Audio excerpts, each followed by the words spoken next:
Joining us now is Brandon Beach. Senator Beach, good to have you with us.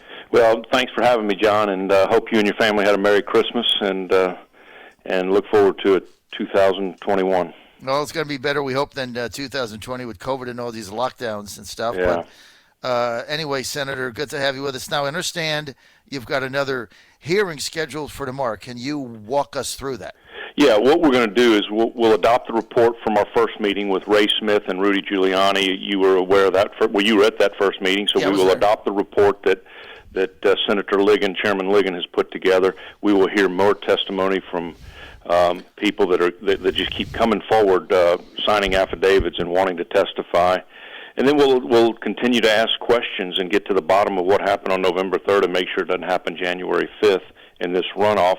And then I think the final thing is, with this testimony that we're gathering and these reports we're doing, it does give ammunition to Jody Heiss and to Marjorie Taylor Greene and to our folks in Washington, D.C. for January 6th to have some talking points and testimony and some facts to then object to the certification of the electors in Congress. So I think this is just more and more information for them, more and more facts. Listen, let's just be honest. This was a well-coordinated effort with Fair Fight.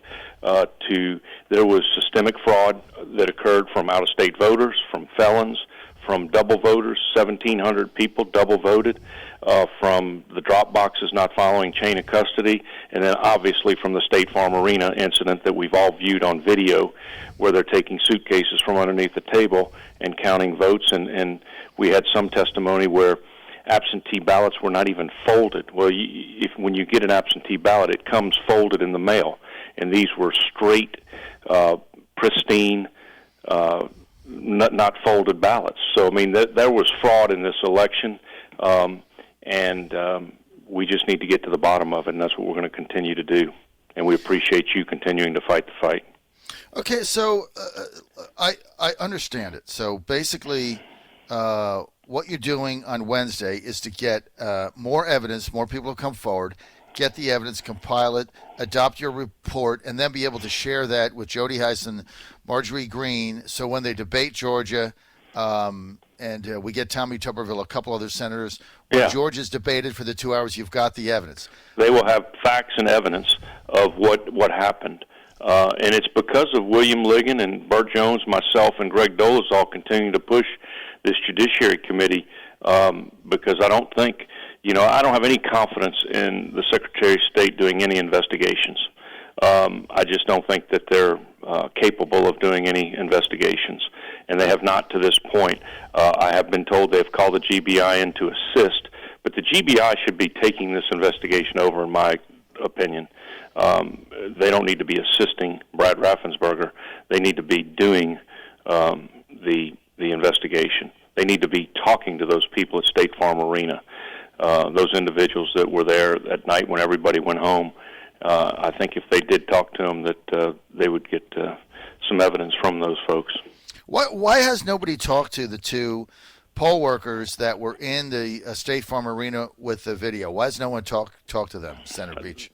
That I don't know. I mean, we keep, screaming from the top of our lungs, all four of us saying, let's talk to those people, because I think if you get them in a room and you depose them and tell them they're under oath and that they could go to jail, I think they will tell you who told them to count the votes, and who told them to do that and instructed them to do that at 10:30 at night, between 10:30 and 1 o'clock, when nobody else was watching. So. Unbelievable. I mean, it's just unbelievable that no one has questioned them. I mean, hasn't the GBI questioned them or anybody? No. Raffensperger? I've heard Raffensperger was going to call the GBI in to assist him in a investigation. But listen, you got to remember, Brad Raffensperger, after the primary, when he knew 1,000 people double voted, he said, we will investigate these people, and then we will turn it over to the Attorney General for prosecution. Not one person that double voted was investigated, nor there was no prosecution because they weren't even investigated. So I don't have any confidence in Brad Raffensperger or the Secretary of State's office. So, wow, unbelievable. All right, so let's get to your petition that has come under a tremendous amount of debate and a lot of false information, because with your petition that you were trying to convene a special session around the electors only, which was the only purpose of it, which was which you have standing in the United States Constitution. Those that don't want to get involved in it, those that want to basically did what Senator Frank Ginn did the other day, which is defend Raffensperger and say everything is fine here, move along. Went back to the you don't have 3/5. Ralston lied to the president. That's what we allege. We did that in our article in Georgia Star News. Go to georgiastarnews.com. So any chance that might get revived? I think it'll be a slim chance because we need 29 signatures. Let me tell you, there's two ways to call a special session. One, the governor calls it, or you get 3/5 of the House and Senate to call it. And then when you do call a special session, you have to go in for a specific purpose. Now, what we were trying to do was get 29 votes, not 3/5, to go in just for the electors, because the United States Constitution allows us to do that. The U.S. Constitution trumps the Georgia Constitution when it comes to the seating of the electors in the Electoral College.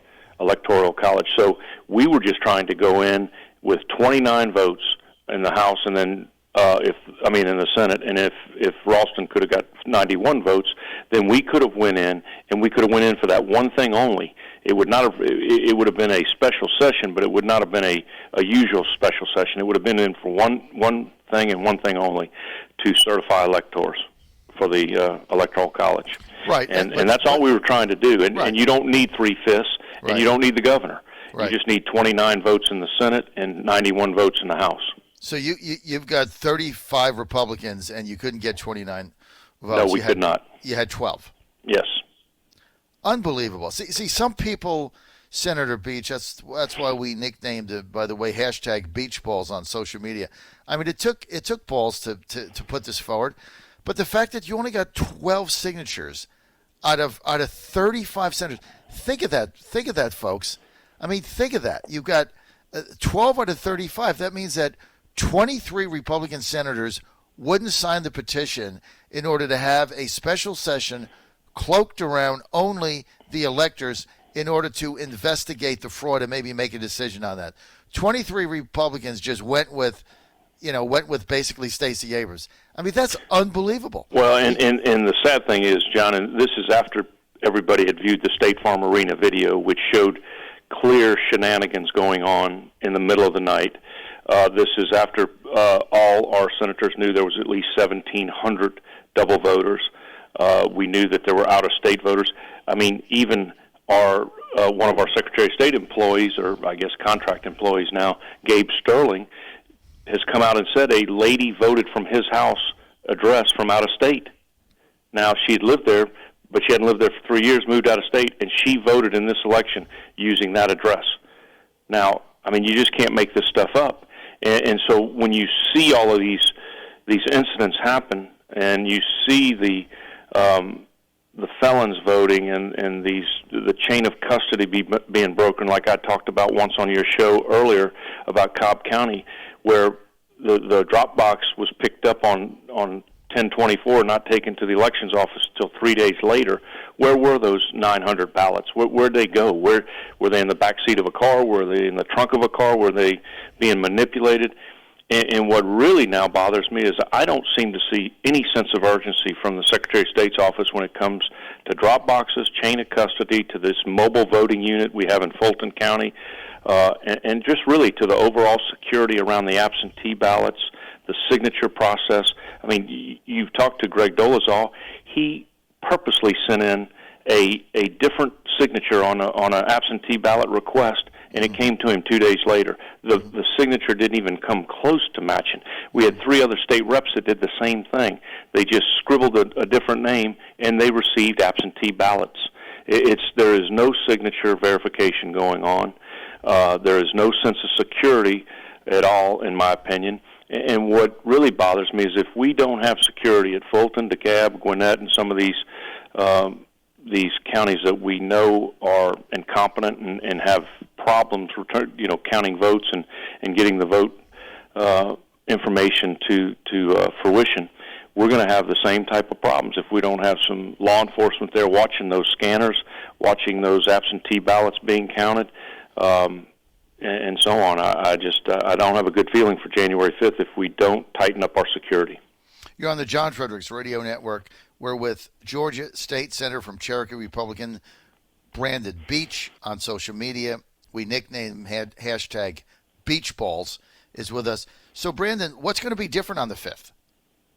Well, I mean, I'm hoping we got 1 week, and I'm hoping, we have good turnout, which, seems to be pretty good so far, number one. Number two, I just hope that there is some security at State Farm Arena and these places where they're going to be counting these absentee ballots, that so if they come out and say, hey, the heaters went out or the water main broke, everybody go home, that there is somebody in law enforcement that stays and does not leave that arena or that facility and watches those ballots and watches those scanners and make sure that all of a sudden they're not pulling out suitcases and counting, thousands of ballots with no observers from both the Republican Democrat side or the media there.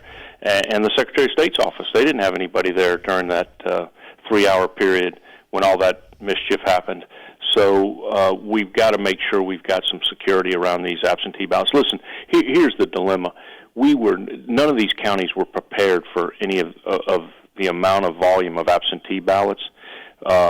So we have got to make sure we have the resources surrounding those absentee ballots because I think that's where the fraud occurred. Now, are the Dominion machines bad? I want to look at those. I do believe there is some problems with the algorithms and so on.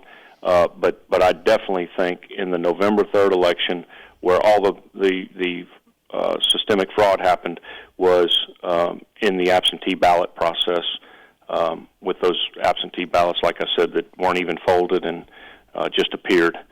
So I think that's where it all happened. What time tomorrow is your hearing?